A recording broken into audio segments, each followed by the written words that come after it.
Magandang araw!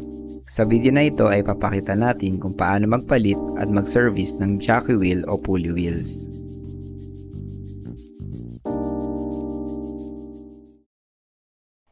Ang mga jockey wheels ay marahil isa sa mga parte ng ating bisikleta na bihira lang natin may service.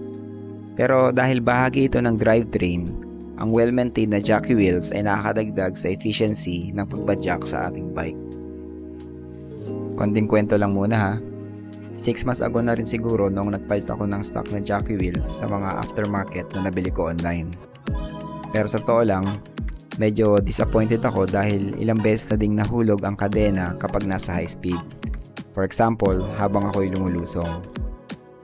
Kaya naisipan kong ibalik na lang ito sa original. Siguro, depende na lang sa mabibili natin, pero kailangan nating alalahanin ang bagay na ito kung magpapalit tayo sa mga nabibili natin online. Bago natin galawin ang mga pulley wheels, konting kaalaman lang muna para sa mga hindi pa familiar.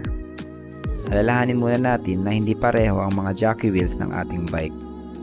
Itong nasa itaas o malapit sa kaset ay ang tinatawag na guide pulley o G-pulley. At itong nasa baba naman ay ang tension pulley o T-pulley. Mayroon dapat marka sa jockey wheel kung alin ito sa dalawa.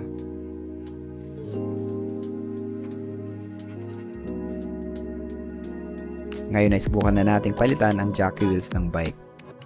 2 or 3 mm Allen key lang ang kailangan natin para dito.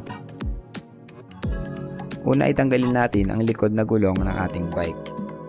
Pwede na nating maalis ang jockey wheels nang hindi inaalis ang kadena. Simulan nating palitan ang tension pulley. Gamit ang Allen key ay ipihit ang bolt na pinaka-axle na din ng ating jockey wheel.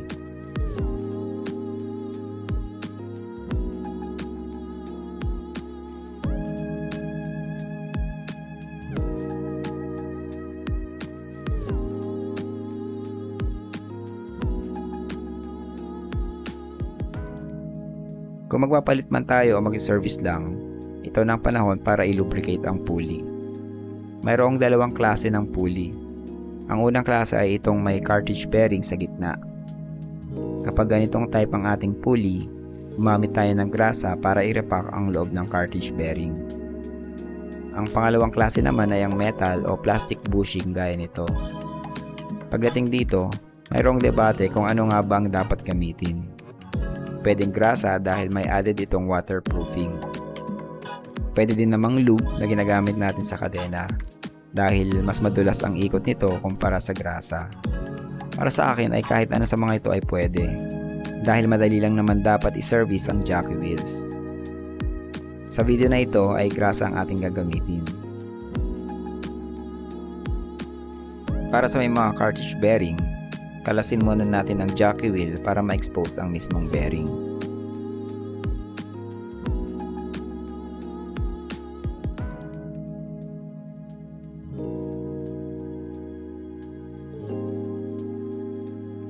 Pagkatapos ay alisin ang dust cover.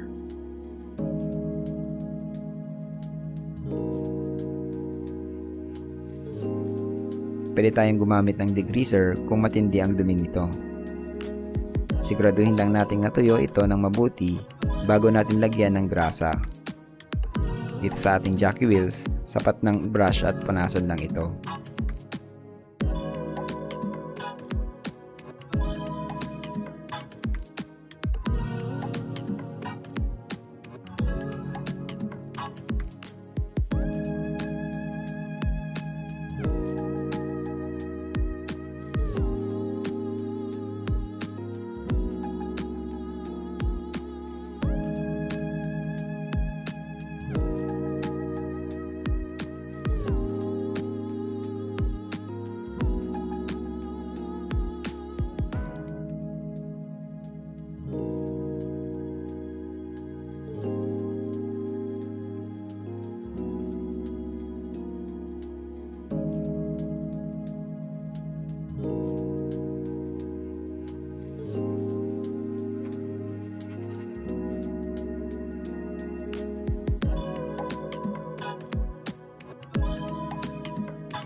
Mas madali namang i-service itong bushing type. Kalasin lang natin ito at linisin ang bawat parte.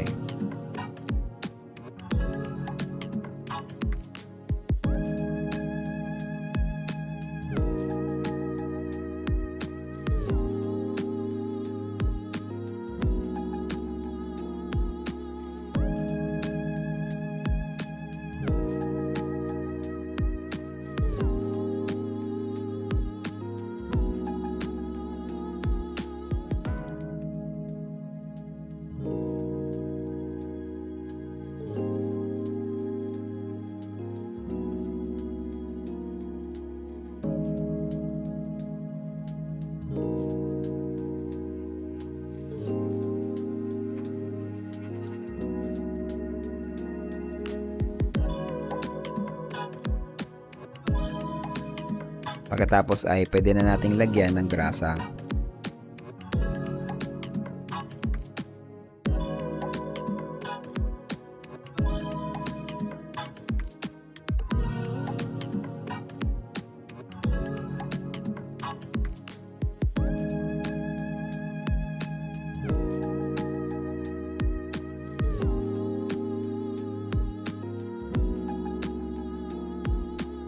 Matapos nating malinisan at magrasahan ng jockey wheel, ay pwede na natin itong ikabit muli.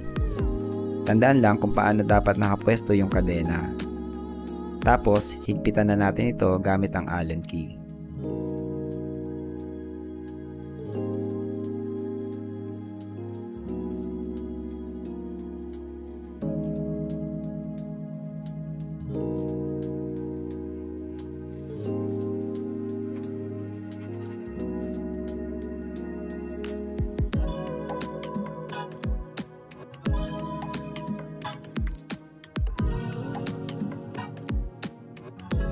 Para sa guide pulley naman, parehong proseso lang ang ating gagawin. Pagkatapos nating palitan pareho, tingnan muna natin kung nakapag-shift pa ba ng tama ang ating RD. Kung hindi, kailangan pa natin itong itono at mayroon tayong hiwalay na video para dito.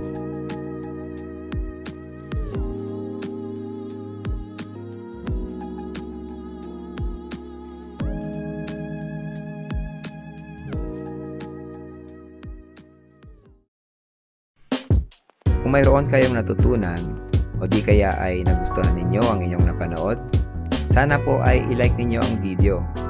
At kung hindi pa, mag-subscribe na rin kayo sa aming channel. Malaking tulong ito para makagawa pa tayo ng ganitong video sa susunod. Maraming salamat!